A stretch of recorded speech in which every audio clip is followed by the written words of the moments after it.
Dear student, in last lecture we have seen the main coil galvanometer. What are the uses of main coil galvanometer? Now in this lecture we have seen the conversion of main coil galvanometer into ammeter.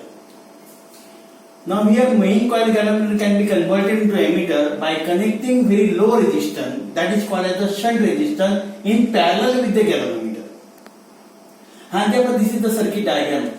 How to convert main coil galvanometer into ammeter. Now this is the load resistance and this is the parallel combination, that is the galvanometer connected in parallel with the shunt resistance. And so that here D be the resistance of galvanometer, H be the shunt resistance, and I be the total current flowing in the circuit. And so that in parallel combination, we know that in PD across galvanometer is same as PD across S. And hence we can write ID into G is equal to IS into S. Now putting in this equation as the total current I is equal to ID plus IS, putting IS is equal to I minus ID in this equation, hence we get ID into G is equal to I minus ID into S.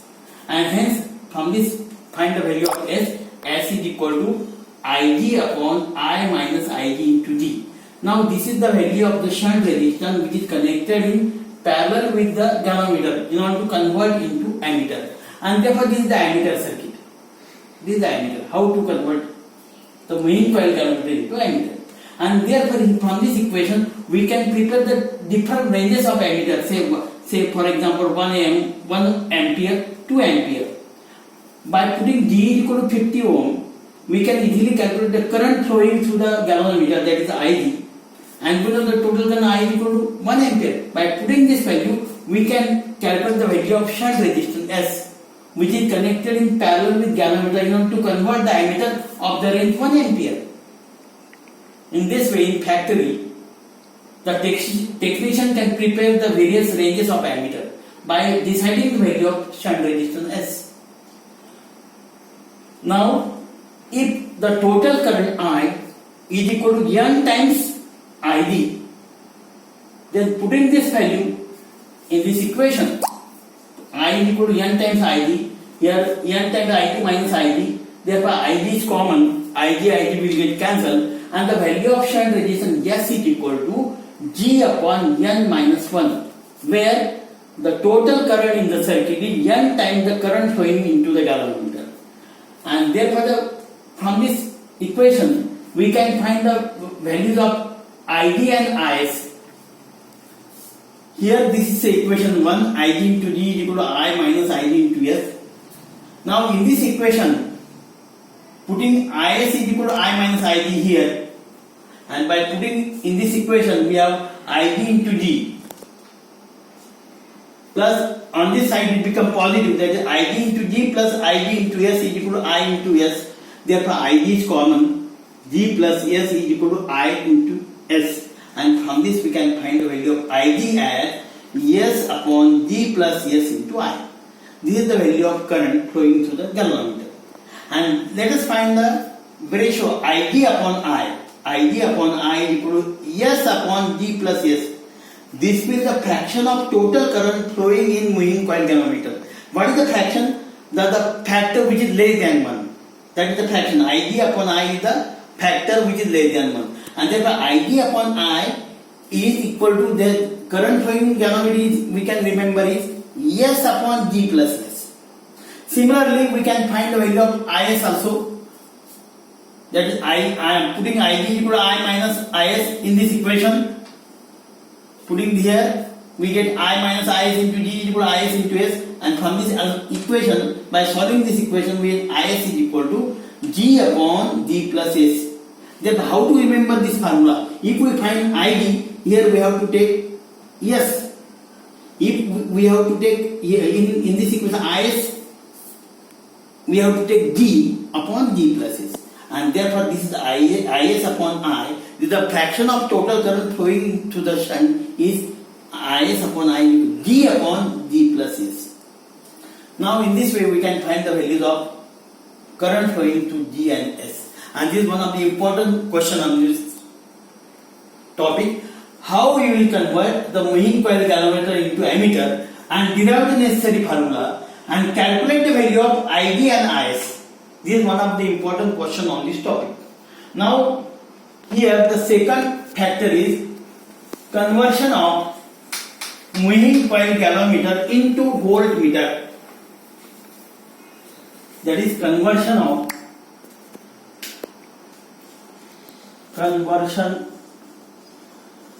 moving coil galvanometer into voltmeter. And therefore voltmeter is a device useful to measure the potential difference. And therefore here how we can convert it, and therefore in order to measure the voltage, the voltmeter is connected in parallel with the circuit. And therefore suppose that this is the circuit, any circuit. This is the ammeter which is connected in series. This is RH, and this is the any resistor R, and for this voltmeter is connected in parallel with the circuit. And therefore in parallel combination the resistance decreases, and so that a small value of current is drawn in the circuit and which decreases the value of potential difference. Hence, for this reason, the voltmeter must have the high resistance, and ideally, its resistance must be infinity, because in parallel combination, the effective resistance decreases, and so that some current is drawn through the voltmeter, and which decreases the value of the potential difference which is to be measured. And for this reason, the voltmeter must have the high resistance, ideally it must be infinity. And therefore, in order to convert the moving coil galvanometer into voltmeter, some modifications are made. Modifications.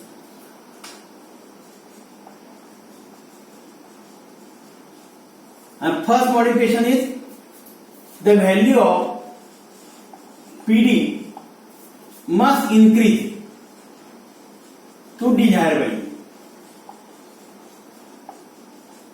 Value of PD must be increased to desired value. Second is the resistance, effective resistance.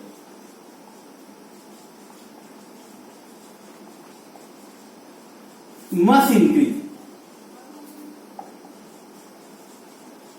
Ideally, it must be infinite. And third modification is the galvanometer coil is delicate. It gets damaged for the large value of current.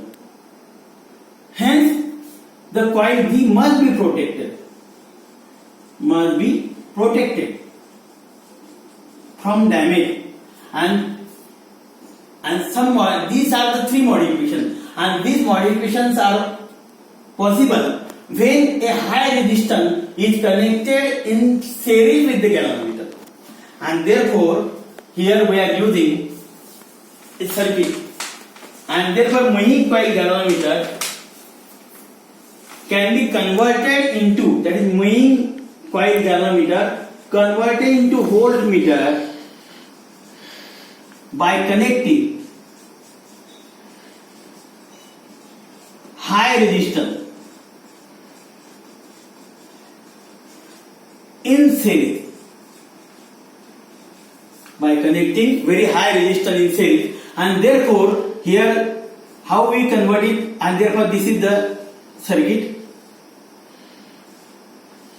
This is the load resistance across which we can measure the voltage, and this is the galvanometer G, and this is the high resistance R connected in series with the galvanometer, so that in this case in series arrangement the current flowing through both resistors are same, where G is the resistance of galvanometer and R is the high resistance connected in series with the circuit, and across which we can measure the potential difference. And therefore in series arrangement the potential difference, total potential V is equal to PD across galvanometer plus PD across resistor R. And then what is the potential difference across the galvanometer? ID into G is equal to ID into R. And therefore here ID is common, that is P is equal to, and therefore ID into G plus R, that is V, and finally V upon ID is equal to G plus R, and finally R is equal to V upon ID minus G.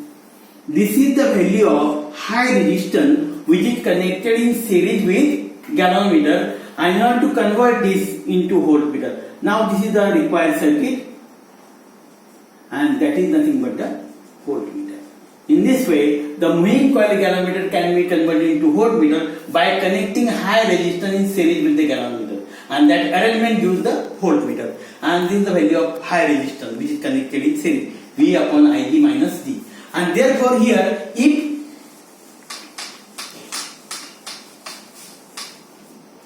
the current flowing through, that is R is equal to V upon ID minus D, and therefore what is V? Potential difference across the galvanometer, and that can be easily calculated, that is V into ID, and therefore R is equal to, finally R is equal to V upon ID minus D. If total potential V is equal to N times VD, the total potential difference across the series combination is N times potential difference across the galvanometer, and putting this value here, we get R is equal to N times VD upon ID minus D, and that is N. What is VD? Potential difference across the galvanometer, ID into G. Putting this value here, then VD is ID into G upon ID minus D. Therefore ID will get cancelled, and finally R is equal to G will get common, and therefore G into bracket N minus 1. This is the value, and therefore the value of the high resistance R is equal to G times N minus 1. In this way, this is the high resistance which is connected in series with the galvanometer. And therefore here let us basically, we have seen the ammeter as well as voltmeter.